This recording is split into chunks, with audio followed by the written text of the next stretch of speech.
Здравейте! Радвам се, че сме се събрали всички днес тук. За мен е огромно удоволствие да бъда тук, тъй като това е първия път на Diadro, който се участваме в Career Show. И за първи път отваряме вратите си за всички вас, бъдещи специалисти, за да видите как работим и как мислим. Казвам се Христо Лесев, собственик на софтуерната компания Diadro. Работим като аутсорсинг партньор и развиваме собствени продукти. По образование съм програмист, доктор по информатика, преподавал съм в Пловдивския университет, ментор съм на колеги, стажанти, а и автор на книга по програмиране. Но това не е толкова важно. Важното е какво ние правим за другите хора. В Diadro работим с клиенти от цял свят и хора от различни култури и виждаме как AI променя начина, по който всички ние създаваме стойност за нашите клиенти. Ние програмираме, но реално оперираме из целия свят и 90% от клиентите на Diadro са извън България. И това всъщност е едно доказателство, че от Пловдив може да работиш глобално, да достигаш глобални пазари. Темата днес ще е голяма. Не само техническа, но и чисто морална. Ще се опитам да дам рамка и някакви идеи, върху които се надявам да останат неща, които да ви подхранят ума, така че да може да разсъждава върху тях и след това. Какво се случи през 2022 година? Света рязко се промени. Пуснаха ChatGPT и от този момент AI започна да присъства във всичко. В телефоните, в софтуера, в хладилника и промени начина, по който общуваме, начина, по който пазаруваме, начина, по който живеем. И най-важното представя една граница между човешкия труд и машинния труд. И тук възниква този въпрос. Къде свършва човекът и къде започва машината? В случая AI не е мода. То е новия слой в нашия свят, с който ние трябва да живеем и да се съобразяваме, искаме или не искаме. И като казвам да се съобразяваме, ние не можем да работим въпреки него, не можем да работим против него, но вече не може да работим и без него. В дигиталния свят, когато си говорим за разделението между труда на човека и труда на машината, ръчният труд вече става бутиков. Обаче това поражда един много голям въпрос. Ще има ли той същия труд, бутиковия ръчен труд, ще има ли той същата стойност, каквато има труда подпомогнат от изкуствения интелект? Очакванията за скорост, за бюджет и за качество много се измениха последните 3 години, откакто се случи това нещо. И създателите на услуги, каквито сме и ние, вече трябва да отговарят на стандарт, който самия AI задава. И това, което всъщност се чува доста, и аз искрено вярвам в него, е, че AI няма да ти отнеме работата, обаче човек, който умее да работи с AI и то ефективно, той вече може да ти отнеме работата. И в нашия случай, тъй като ние сме Rapid Software Development компания, помагаме на бизнеси да се дигитализират и правим софтуер за тях, нашата работа, например, не е вече просто писане на код. AI автоматизира рутината, която по принцип имаше нашето ежедневие. Copilot пише функции, ChatGPT генерира документация, Midjourney прави дизайн и нашата роля като специалисти и като професионалисти се променя. Вече не сме просто изпълнители, а сме диригенти на този целия процес. И за да може да дирижираме правилно процеса, ние трябва да си задаваме правилните въпроси, да разбираме контекста и да добавяме нашата си човешка стойност, за която ще говорим след малко. Автоматизацията трябва да ни освободи, тя не трябва да ни заменя, тя трябва да не трябва да ни замести, тя трябва да ни освободи време. И целта е да ускори пътя към даването на по-висока стойност. Например, ето това нещо всъщност не знам, предполагам ви казах още на входа за играта, която се организира да посетиш всички изложители. Съответно може да се спечелят много готини награди, но с помощта на AI за 10 минути направихме админ панел, с който могат да се въвеждат данните в тази игра. Това на нас не спести адски много време. Нали, това е един инструмент, който много ни помага.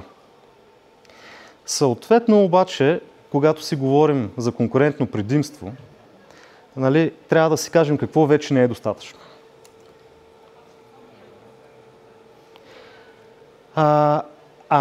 Знанието вече не е конкурентно предимство, за съжаление. Google, AI вече го имат това знание. Въпросът е как го използваш. Значи, доскоро беше нужно в нашия бранш да знаеш език за програмиране, да намериш информация, да анализираш данни, за да можеш да си свършиш работата. Днес AI може да го прави по-бързо от теб, може да го прави по-бързо от мен. Съответно, ако аз разчитам само на това, което съм научил от тук, ставам неконкурентно способен. Но пък AI, когато го прави по-бързо, той ни освобождава време. Време, което трябва да насочим към нещо много по-важно. Към стратегическо мислене и към съзидание.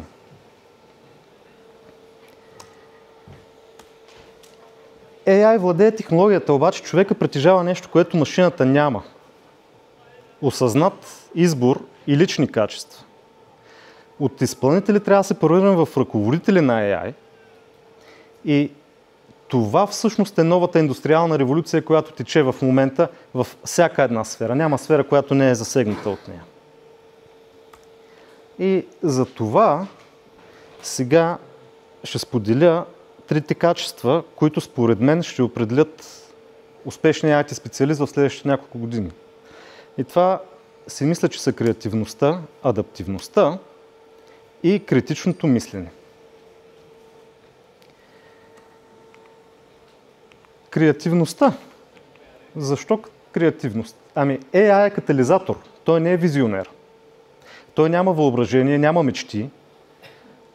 Това вече си е човешка територия. Трябва ние да бъдем генераторите на тези идеи. Креативността е суперсилата, която никоя машина не може да репликира. Поне не е на този етап.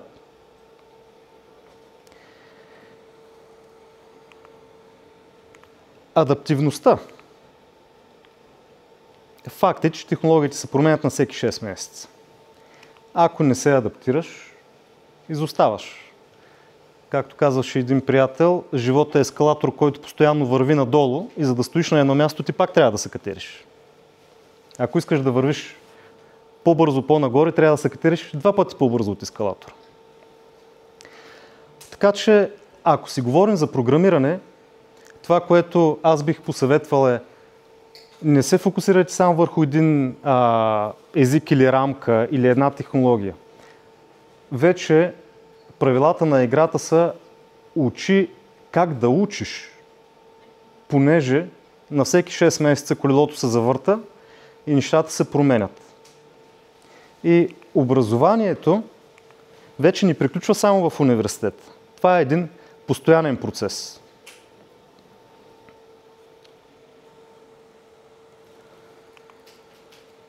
Критичното мислене е много важно. Защо? Защото AI често греши. Генерира код с бъгове, текстове с неточности. И твоето умение да поставяш под въпрос и да проверяваш и да валидираш, всъщност това ще ни спаси от дигиталния шум, в който се намираме. Затова да питаме AI за съвет, обаче да помислим преди да го използваме. Да си осигурим палитра от гледни точки. AI е като един колега, приятел, който ти дава съвет, неговата гледна точка. Но това е само неговата гледна точка. Нали, наша е отговорността като специалист, като хора първо и след това като специалисти, да използваме критичното мислене и да се вземем от това, което той е казал, написал или направил, това, което всъщност ще свърши работа в нашата ситуация. И тук стигаме до това как да превърнеш AI в свой личен асистент. Ние трябва да го използваме като ускорител. AI може да ни помогне да учим по-бързо, да си подготвяме CV-тата по-бързо, да пишем код по-бързо, да тестваме по-бързо, да правим дизайн по-бързо, да планираме проекти по-бързо. Тъй като времето е единственият ни личен изчерпаем ресурс, който ние не можем да си го възстановим, но AI е начин ние да го пестим и да го инвестираме в идеи и в личностно развитие, така че ние да направим следващата стъпка.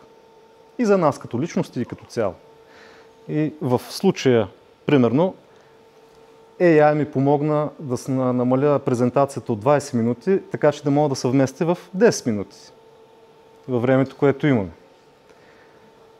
Нали, работейки върху това, което съм му дал. Той като моят личен асистент ми предложи какво бих могъл да съкратя от нея, така че да предам същото послание, но по-кратичко. И сега ще ви дам един реален пример от моя опит като работодател. Нали, къде се намесва AI, понеже сме на кариерен форум. Имаме двама кандидати. Да кажем, че и двамата знаят JavaScript и React и кандидатстват за една и съща позиция. Кандидат 1 е от старата школа. Това го казвам също с разбирането, че аз съм тръгнал от старата школа и на мен не се налага да се адаптирам. Той разчита на Stack Overflow, разчита на курсове, за да си вдигне производителността и експертизата, за да стане по-ефективен кодер. Кандидат 2, той пак знае JavaScript и React, но умее да използва AI, за да си оптимизира работата, да прави бързи прототипи, да мисли за user experience и съответно да добавя бизнес стойност. Нали, кой мислите, че е по-конкурентен от тях двамата на пазара на труда? Разбира се, че е втория, защото съчетава технологията с креативността и критичното мислене. Днес търсим хора, които не просто знаят, а такива, които мислят и се адаптират и които могат да създават стойност. И сега ще си позволя да набележа няколко практически съвета, какво може да направим още утре, за да се възползваме от това, което се случва. Първо, да се научим да говорим езика на AI, да пишем ясни промптове. Колкото по-ясно пишем и го питаме, толкова по-добър отговор ще получаваме. Да си упражняваме креативността, да участваме в хакатони, странични проекти, игри. Мозъка е мускул, трябва да го тренираме постоянно. Да бъдем гъвкави, да сменяме инструменти, да учим нови езици, да си развием меките умения, да станем майстори на презентацията и на комуникацията, понеже това всъщност ще ни изкара напред. Комуникацията с другите хора и с AI, тъй като ако не комуникираме ефективно и с него, той няма да ни дава ефективни отговори. И винаги трябва да се питаме защо. Понеже най-бързият програмист, без критично мислене, просто допуска грешки много по-бързо. Няколко последни думи за това какво правим ние в Diadro и как всъщност утилизираме изкуствен интелект.